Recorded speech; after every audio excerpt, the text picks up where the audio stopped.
Brought to you by Candid. Candid dusting powder, 4 skin problems का एक expert solution. Candid dusting powder, हटा खुजली, लगा कैंडिड। पूर्व पत्रकार पुण्य प्रसून वाजपेयी का यूट्यूब चैनल अब मिल नहीं रहा है। क्या वो ब्लॉक हुआ है या उन्होंने डिलीट किया है? इस खबर की पूरी सच्चाई क्या है, हम अपने साथी नावेद से जानेंगे। ललन टॉप न्यूज़ रूम में आपका स्वागत है। नावेद, क्या खबर है और क्या इसकी क्या क्या अलग अलग थ्योरीज हैं और क्या सच्चाई है? देखिए दीपक, ये बात तो शुरू हुई आज जब हम ये वीडियो शूट कर रहे हैं 6 मई को। उसकी शाम से ये ट्विटर पर, जो एक्स कहा जाता है आजकल, उसमें सर्कुलेट होने लगी। अलग अलग यूज़र्स क्लेम करने लगे कि पुण्य प्रसून वाजपेयी का चैनल अब यूट्यूब पर नहीं नज़र आ रहा है। कुछ यूज़र्स ने ये भी क्लेम किया कि सरकार ने इस पर एक्शन ले लिया है। तो हमने इस चीज़ की जाँच करने के लिए कि क्या सही में वो चैनल चला गया है, हमने इसको यूट्यूब में सर्च किया। तो यूट्यूब में सर्च करने पर आप देख सकते हैं, मैं चाहूँगा दानिश से कि वो कैमरे पर एक बार दिखा दें स्क्रीन पर हमारे दर्शकों को कि ये देखिए, ये सर्च करने पर पुण्य प्रसून वाजपेयी यूट्यूब जब हम सर्च करते हैं तो ये आता है और उनका यूट्यूब चैनल ये है, जिसको अगर हम खोलते हैं तो फिर ये नज़र आता है। इसमें लिखा आता है this page isn't available, sorry about that, try searching for something else. यानी कुल मिलाकर ये जो पेज है यूट्यूब चैनल, वो अब नहीं खुल रहा है ना। अब इसमें जो तरह तरह के दावे सोशल मीडिया में किए जा रहे हैं, उन दावों की अगर बात करें तो सबसे पहली बात यह है कि कहीं पर भी स्पष्ट तौर पर यह नहीं बताया गया है कि पुण्य प्रसून वाजपेयी का चैनल सरकार ने ब्लॉक करवाया है या फिर वो पुण्य प्रसून वाजपेयी ने खुद टेम्परेरीली बंद किया है या परमानेंटली, या फिर ये भी कहीं नहीं है कि यूट्यूब के किसी ग्लिच की वजह से, किसी एरर की वजह से ये नहीं दिख रहा हो। ये अलग अलग संभावनाएं, 3 मुख्य संभावनाएं ये हो सकती हैं, लेकिन अभी इसके बारे में कोई भी क्लैरिटी नहीं है। और दीपक, मैंने ट्विटर पर, एक्स पर जाकर उनकी जो प्रोफाइल है उसको खोजने की कोशिश की कि कहीं उन्होंने अपने बारे में, इसके बारे में कुछ बताया होगा, क्योंकि आप जानते हैं अगर किसी के पास 50 लाख से ज़्यादा का सब्सक्राइबर वाला चैनल है और वो आपका मेन प्रोफेशनल स्ट्रीम है इस वक्त, तो वहां पर अगर कुछ होता है तो व्यक्ति उसके बारे में कुछ ना कुछ बात अपनी रखता है। अभी तक के, जब हम ये वीडियो शूट कर रहे हैं, लगभग 8:30 बज रहे हैं घड़ी में रात के, और अभी तक के पुण्य प्रसून वाजपेयी ने इस पर कुछ भी बताया नहीं, अपना बयान नहीं दिया है कि क्या हुआ है उनके चैनल के साथ, उन्होंने खुद बंद किया है या क्या हुआ है। लेकिन जिस तरह से सोशल मीडिया पर बात की जा रही है, लोग अलग अलग तरह की प्रतिक्रियाएं दे रहे हैं। अभी हाल ही में आप जानते हैं कि 4 PM नाम से भी एक यूट्यूब चैनल था जो बंद हो गया था, लेकिन उसे सरकार ने बंद किया था और उस पर रोक लगाई थी, बराबर उसकी नोटिफिकेशन जारी की गई थी, और उसमें 16 चैनल पाकिस्तान के भी थे।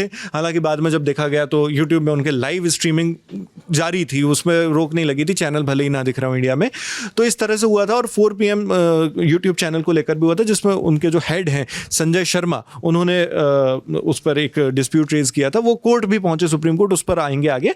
मगर पहले मैं चाहूँगा दीपक कि आप ये देखें और हमारे दर्शक भी देखें, ये जो सोशल मीडिया पर जिस तरह की पोस्ट चल रही हैं, इसमें आप देख सकते हैं ये इंडियन एनालाइजर नाम से एक यूज़र, एक्स यूज़र है, उसने यहाँ पर लिखा हुआ पुण्य प्रसून वाजपेयी का यूट्यूब चैनल चला गया है। और 4 PM के बाद एक और क्लिक बेट थंबनेल वाला और प्रोपेगेंडा वाले चैनल को स्ट्रक डाउन किया गया है। तो कुछ उनके, आप जानते हैं कि कुछ उनके समर्थक भी हैं सोशल मीडिया में और कुछ उनके विरोधी भी हैं। तो ये जो ट्वीट है विरोधी का। और दानिश, एक बार मैं और चाहूँगा कि आप एक बार और दिखाएं, क्योंकि यहाँ पर एक थंबनेल का उन्होंने अटैचमेंट डाला हुआ है जिसमें 4 PM चैनल हुआ बैन, उधर नेहा राठौड़ पर FIR, और नीचे लिखा है कौन कहता है मोदी जी एक्शन नहीं ले रहे। तो ये पुण्य प्रसून वाजपेयी की फोटो है, एक उन्हीं के यूट्यूब वीडियो का थंबनेल है। तो थंबनेल वीडियो का थंबनेल पैटर्न है, ये पैटर्न भी, और एक एग्जांपल भी, जिसको उन्होंने यहाँ पे इसलिए मेंशन किया होगा क्योंकि 4 PM चैनल जब बैन हुआ था तब उन्होंने ये वीडियो डाला था, और अब उनका खुद का चैनल नहीं मिल रहा है। हालांकि वो सरकार ने बैन किया है या उन्होंने खुद किया है या कोई यूट्यूब का, वो अभी स्पष्ट नहीं है, लेकिन इस तरह के दावे किए जा रहे हैं। कुछ उनके जो समर्थक हैं, कुछ आम, इसमें आया भी वाइस Punya Prasun Vajpayee channel not visible on YouTube, क्यों नहीं दिख रहा है उनका चैनल, कुछ आम सवाल, न्यूट्रल सवाल भी पूछे गए। और कुछ लोगों ने उनके समर्थन में भी, जैसे अभी हमने बात की थी कि कुछ समर्थक हैं, विरोधी हैं, उन्होंने कहा वरिष्ठ पत्रकार पुण्य प्रसून वाजपेयी का यूट्यूब चैनल बंद किया जाना तानाशाही की एक और मिसाल है। ये मैं चाहूँगा कि दानिश एक बार ये ट्वीट दिखा दें, मैं उसी को पढ़कर बता रहा हूँ। तो ये है, इस तरह के कुछ समर्थक भी हैं जो इस तरह की बातें कह रहे हैं जी। तो ये पोस्ट है। और दीपक, जैसा अभी हमने बात किया था कि संजय शर्मा 4 PM वाला, उसमें 5 मई को इस पर सुनवाई हुई और सुप्रीम कोर्ट वो पहुंचे थे। तो जिस नोटिफिकेशन के तहत उसको बंद किया गया, उनके चैनल को बंद किया गया, उसको लेकर बातचीत हुई थी। तो जस्टिस BR गवई और जस्टिस KV विश्वनाथन की बेंच इसकी सुनवाई कर रही थी 5 मई को, मंडे का दिन था, सोमवार। और उसमें जो सीनियर एडवोकेट कपिल सिब्बल हैं वो उनका पक्ष रख रहे थे वहाँ पर सुप्रीम कोर्ट। संजय शर्मा का, जी, संजय शर्मा का।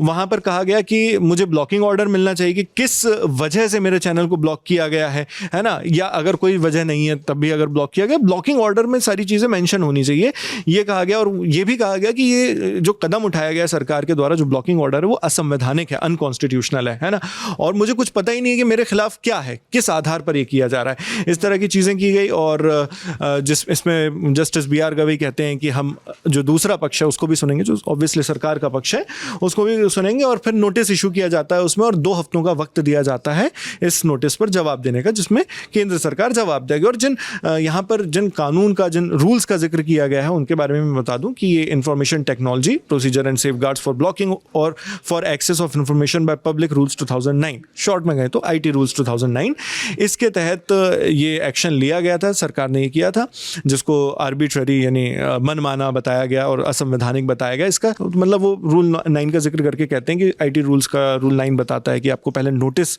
इशू करना पड़ेगा अगर आप इस तरह का कोई भी एक्शन लेते हैं। तो वो कहते हैं हमारे ऊपर कोई नोटिस इसके लिए इशू नहीं किया गया, लेकिन अभी इस केस का कुछ फिलहाल अपडेट नहीं है। बस यही है कि नोटिस इशू किया गया और उसके बाद सरकार का जवाब मांगा जाएगा सुप्रीम कोर्ट में। सरकार वहाँ क्या कहती है वो देखने वाली बात है। लेकिन इसी बीच ये एक नई खबर आ गई कि पुण्य प्रसून वाजपेयी का चैनल नहीं मिल रहा है यूट्यूब में। लेकिन फिर से मैं अपने दर्शकों को, आपको भी एक बार और याद दिला दूं कि ये सेम केस नहीं है, क्योंकि उसमें एक लिस्ट जारी की गई थी, बाकायदा एक ऑफिशियल अनाउंसमेंट हुआ था कि 4 PM चैनल को इंडिया में बंद किया जा रहा है कुछ वजहों से। और लेकिन यहाँ पर अभी तक सिर्फ ये दावे हैं जो सोशल मीडिया में किए जा रहे हैं कि बैन कर दिया गया, अभी साफ कुछ नहीं। और पुण्य प्रसून वाजपेयी ने भी इस पर कुछ नहीं कहा है। जी दीपक। शुक्रिया नावेद। तो इस पूरी खबर में फ़िलहाल इतना ही। इसके अलावा इस खबर से रिलेटेड जो भी अपडेट आती रहेंगी हम आपको सूचित करते रहेंगे। कैमरे के पीछे से दानिश, देखते रहिए द लैलन टॉप।